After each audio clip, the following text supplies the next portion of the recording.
Salam saudara-saudara yang kekasih dalam Tuhan Yesus Kristus. Selamat berjumpa lagi secara daring. Dan saya percaya Tuhan menyertai kita semua.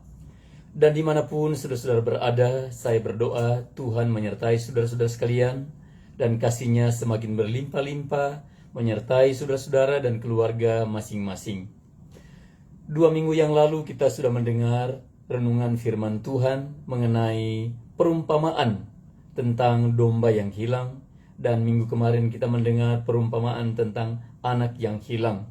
Kedua-duanya menggambarkan atau menjelaskan tentang hati Tuhan bagi mereka yang sedang terhilang. Apakah terhilang sebagai orang berdosa karena sejak lahir sampai sekarang belum menjadi anak Tuhan atau belum kembali pada Tuhan, belum bertobat pada Tuhan, ataukah seorang yang sudah mengenal Tuhan, sudah menjadi anak Tuhan, bahkan hamba Tuhan, sudah melayani Tuhan, kemudian terhilang seperti seorang anak yang sengaja meninggalkan rumah sehingga dikatakan anak yang terhilang dari rumah bapaknya. Apapun keadaan kita dan bagaimanapun caranya sehingga kita terhilang, apakah seperti domba yang hilang ataukah seperti anak yang hilang, hati Tuhan tetap merindukan kita untuk menemukan kita sampai kita kembali kepadanya. Karena yang akan membuat hati Bapa di sorga bersuka cita hanyalah pertobatan orang-orang berdosa. Yang membuat malaikat sorga bersuka cita dan bersorak-sorai hanyalah pertobatan orang-orang berdosa. Karena itu saudara-saudara sekalian, saya mau pastikan pada saudara-saudara melalui firman Tuhan ini bahwa Tuhan sangat mencintai dan mengasihi saudara-saudara sekalian. Tuhan sangat mencintai dan mengasihi setiap orang, termasuk mereka yang sedang terhilang di dalam dosa, ataukah mereka yang belum kembali kepada Tuhan. Dan pada malam hari ini saya mau bagikan firman Tuhan pada saudara-saudara sekalian mengenai perumpamaan tentang dirham yang hilang. Letaknya perumpamaan tentang dirham yang hilang itu di antara perumpamaan tentang domba yang hilang dan perumpamaan tentang anak yang hilang. Saya bacakan ayat ini dalam Injil Lukas pasal 15 ayat 8 sampai ayat yang ke-11. Atau perempuan manakah yang mempunyai 10 dirham, dan jika ia kehilangan satu di antaranya, tidak menyalakan pelita dan menyapu rumah serta mencarinya dengan cermat sampai ia menemukannya? Dan kalau ia telah menemukannya, ia memanggil sahabat-sahabat dan tetangga-tetangganya serta berkata, "Bersukacitalah bersama-sama dengan aku, sebab dirhamku yang hilang itu telah kutemukan." Aku berkata kepadamu, demikian juga akan ada sukacita pada malaikat-malaikat Allah karena satu orang berdosa yang bertobat. Dari ayat-ayat ini kita tahu bahwa Yesus menekankan sebuah perumpamaan. Perempuan manakah dikatakan oleh Yesus? Jika ia mempunyai 10 dirham dan ada 1 dirham yang terhilang, siapakah di antara para perempuan yang memilikinya yang tidak akan menyapu rumahnya dengan cermat dan mencari sampai menemukannya? Berbicara tentang dirham, saya membaca satu tafsiran yang menerangkan itu adalah mata uang yang terbuat dari koin emas yang berasal dari Persia, yang beratnya kira-kira 8 gram. Berarti itu sangat bernilai. Dan Yesus mau menekankan ini sebagai sebuah perumpamaan untuk menjelaskan pada semua orang betapa berharganya kita di mata Tuhan. Seperti seorang perempuan, ia akan merasa kehilangan, ia akan merasa sedih tentunya jika salah satu dirhamnya hilang. Memang dia masih mempunyai 9 dirham lagi, tapi 1 dirham yang hilang sangat berharga di matanya. Begitu juga dengan saya dan saudara-saudara sekalian. Jika ada salah satu di antara kita yang terhilang dari hadapan Tuhan, maka Tuhan akan berusaha sampai menemukannya, sampai menemukan kita. Barangkali yang terhilang itu ada di antara saudara-saudara sekalian. Maka ingatlah, Tuhan masih menanti sampai saat ini. Tuhan masih mencari, Tuhan mau setiap orang berdosa itu datang bertobat kepadanya agar diselamatkan. Sebab cerita ini juga menjelaskan, pada waktu perempuan itu sudah menemukan dirham yang hilang, yang dicarinya dengan begitu cermat, maka ia mengumpulkan saudara-saudaranya, sahabat-sahabatnya, tetangga-tetangganya, lalu kemudian berkata pada mereka, bersukacitalah bersama-sama dengan aku, sebab dirhamku yang hilang telah kutemukan. Itu berarti pemilik dirham itu sangat menghargai dirhamnya yang hilang, sehingga dia berusaha dan menemukannya, dan ketika menemukannya, dia sangat bersukacita. Begitu juga dengan Tuhan, begitu juga dengan malaikat-malaikat di sorga, akan sangat bersukacita jika ada salah satu orang berdosa datang bertobat pada Tuhan. Kalau kita membaca juga ayat-ayat yang bisa mendukung akan semuanya ini, agar kita juga mengetahui betapa berharga kita di mata Tuhan. Yesaya pasal 43 ayat 4 berkata, oleh karena engkau berharga di mataku dan mulia, dan aku ini mengasihi engkau, maka aku memberikan manusia sebagai gantimu dan bangsa-bangsa sebagai ganti nyawamu. Yang saya mau tekankan di sini, apa yang dikatakan oleh firman Tuhan adalah oleh karena kita berharga dan mulia di mata Tuhan. Pertama-tama ini sebenarnya tentunya adalah untuk orang Israel. Pada waktu mereka mulai terserak dan tersesat dari Tuhan dan mulai tersebar di seluruh permukaan bumi, maka Tuhan mengutus Nabi Yesaya untuk mengingatkan mereka dan menyatakan bahwa di hadapan Tuhan mereka begitu berharga dan begitu mulia, dan yang Tuhan nantikan adalah pertobatan dari umatnya. Dan sekarang ayat ini bukan hanya terbatas untuk orang-orang Israel saja, tapi juga adalah untuk semua orang percaya yang ada di seluruh dunia. Tuhan menginginkan pertobatan orang-orang berdosa dan bukan kebinasaan mereka.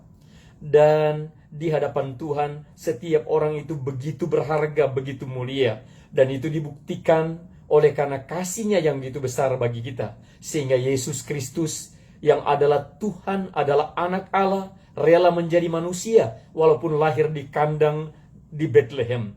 Asalkan dia bisa menebus dosa manusia, dia rela menjalani proses kelahiran dan kehidupan seperti itu. Itu menyatakan betapa Tuhan mengasihi kita semua sebagai orang-orang berdosa agar kita bisa diselamatkan. Di dalam Injil Lukas juga pasal 19 ayat 10 berkata, sebab anak manusia datang untuk mencari dan menyelamatkan yang hilang.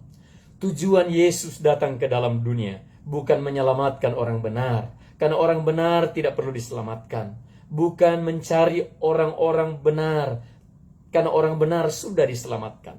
Tetapi Yesus datang untuk mencari dan menyelamatkan orang-orang berdosa, karena orang-orang berdosa itulah yang terhilang. Dan Tuhan tidak mau orang-orang yang terhilang itu tetap terhilang sampai selama-lamanya.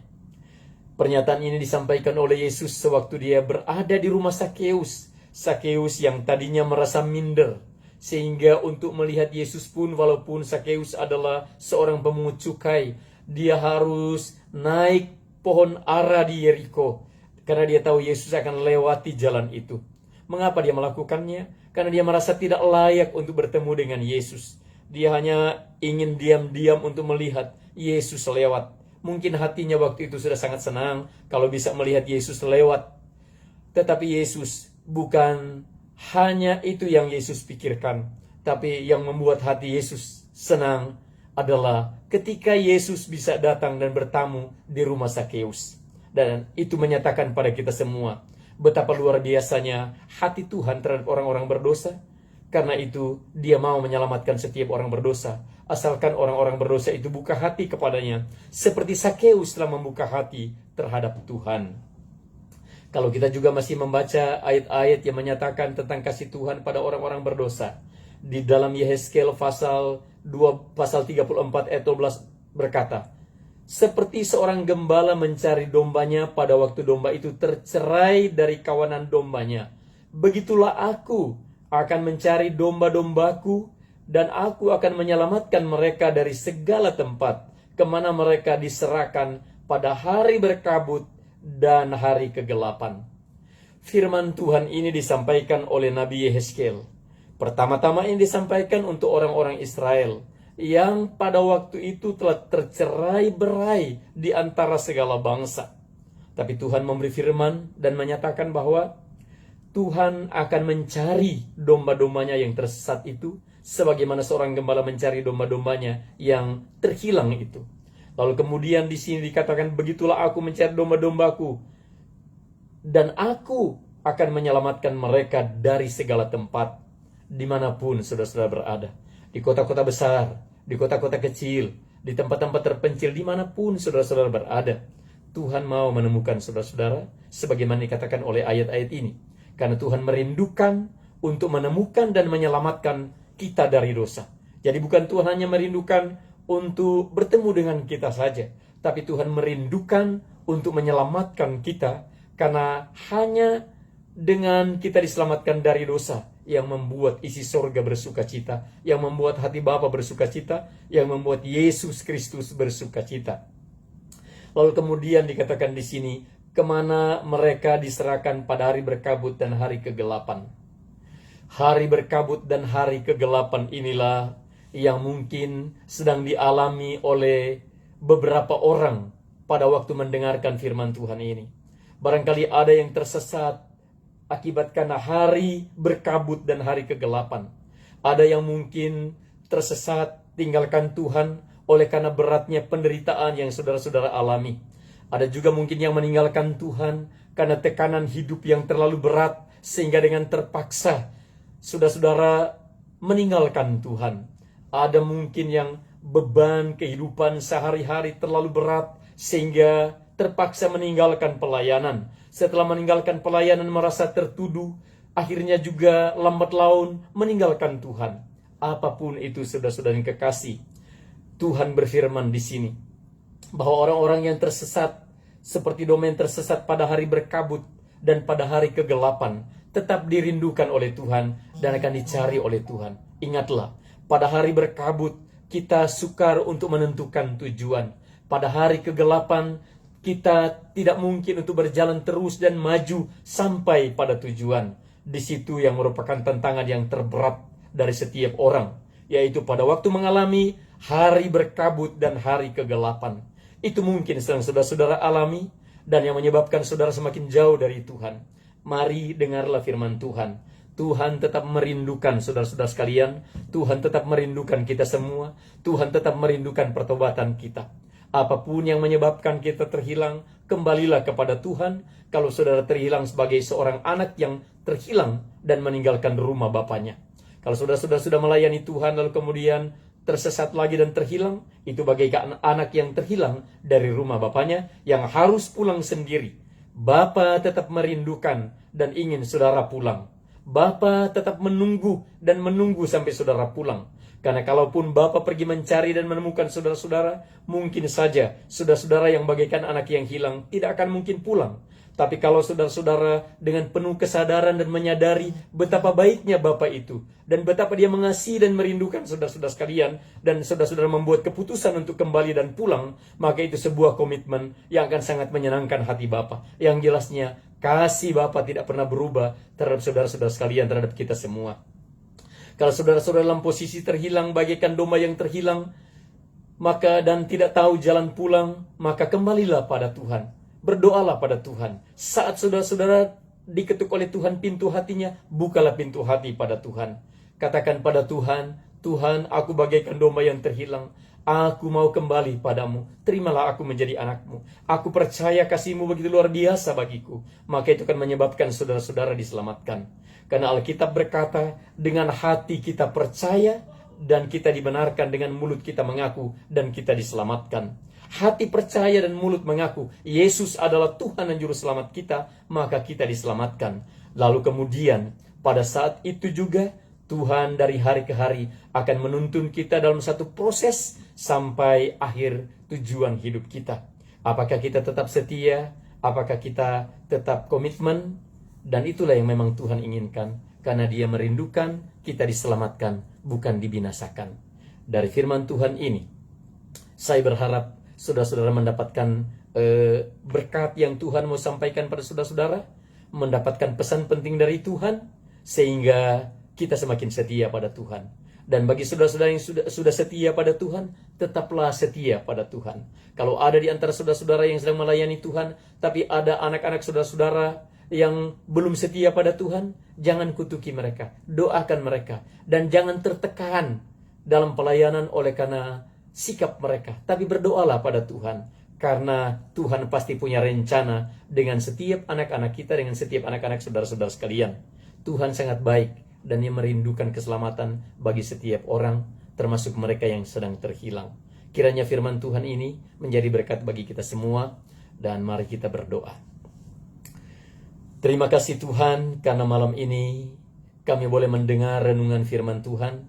Kiranya ini tertanam semua di hati kami, dan kami menjadi orang-orang yang kembali kepada Tuhan. Barangkali ada di antara kami, atau mungkin ada di antara mereka yang akan kemudian menonton video ini, yang sedang terhilang dari hadapan hadirat-Mu. Kiranya Tuhan tetap mengetuk pintu hatinya, sampai ia membuka hati dan kembali kepadamu. Karena kami percaya kasih-Mu kekal, dan kasih-Mu begitu mulia bagi kami semua. Kiranya mereka yang merasa kehilangan harga diri dan semakin jauh dari Tuhan, mendapatkan ketukan dan bisikan dari Tuhan melalui firman-Mu, bahwa di hadapan Tuhan, kami semua tetap berharga, dan Tuhan melihat kami sebagai anak-anak-Mu yang mulia, dan Tuhan menanti kami untuk membuka hati dan kembali kepadamu. Terima kasih Tuhan. Barangkali juga ada di antara mereka yang akan menonton video ini, yang sudah melayani Tuhan, tapi kemudian terhilang dan tersesat di dalam kegelapan oleh karena beratnya tantangan dalam kehidupan, beratnya kehidupan yang mereka jalani. Kami berdoa, Tuhan, jamahan-Mu kiranya pada mereka, dan tuntunlah anak-anak-Mu pulang oleh kuasa Roh Kudus-Mu. Biarlah mereka membuat keputusan seperti seorang anak yang hilang dan kembali kepadamu, karena kami percaya kasih-Mu kekal. Tuhan menanti setiap orang untuk bertobat agar diselamatkan dari dosa dan masuk ke dalam kerajaan-Mu. Terima kasih Tuhan, terima kasih Tuhan. Sebelum kita mengakhiri, saya mau berdoa dengan saudara-saudara yang mau bertobat pada Tuhan. Entah kapanpun saudara-saudara mengikuti video ini, mengikuti siaran ini, kita berdoa bersama-sama. Tuhan mendengar, karena Tuhan mengasihi kita semua. Mari ikuti doa saya mau berdoa untuk saudara-saudara sekalian. Tuhan Yesus, saya sudah mendengar firman-Mu. Saya merasa terhilang di hadapan-Mu. Terima kasih buat firman-Mu. Aku tahu itu adalah suara-Mu. Kiranya firman-Mu itu akan menuntun aku kepada kebenaran. Aku bertobat, aku buka hati, aku terima Engkau Tuhan Yesus sebagai Tuhan dan Juru Selamat secara pribadi. Dan terimalah aku Tuhan menjadi anak-Mu. Aku buka hati padamu. Dengan hati yang tulus aku percaya bahwa Yesus adalah Tuhan dan Juru Selamatku, yang telah lahir di kandang di Bethlehem, yang dibesarkan di Nazaret, mati, disalibkan di Yerusalem, di Golgota. Kemudian pada hari yang ketiga bangkit dari antara orang mati, naik ke sorga, dan kemudian yang akan datang kembali. Aku percaya Engkaulah Tuhan dan Juru Selamat bagiku, dan terimalah aku menjadi anak-Mu. Terpuji nama-Mu Tuhan. Ini doaku yang sangat sederhana, tapi aku berdoa dengan ketulusan, karena aku rindu menjadi anak-Mu Tuhan. Aku rindu kembali kepadamu. Aku rindu aku ditemukan, dan aku percaya Tuhan telah menemukanku. Terima kasih Tuhan, dalam nama Yesus. Haleluya. Amin. Nah, saudara-saudara yang kekasih dalam Tuhan Yesus, perjumpaan kita pada hari ini sampai di sini, dan sampai kita bertemu lagi pada hari Kamis yang akan datang. Salam untuk kita semua.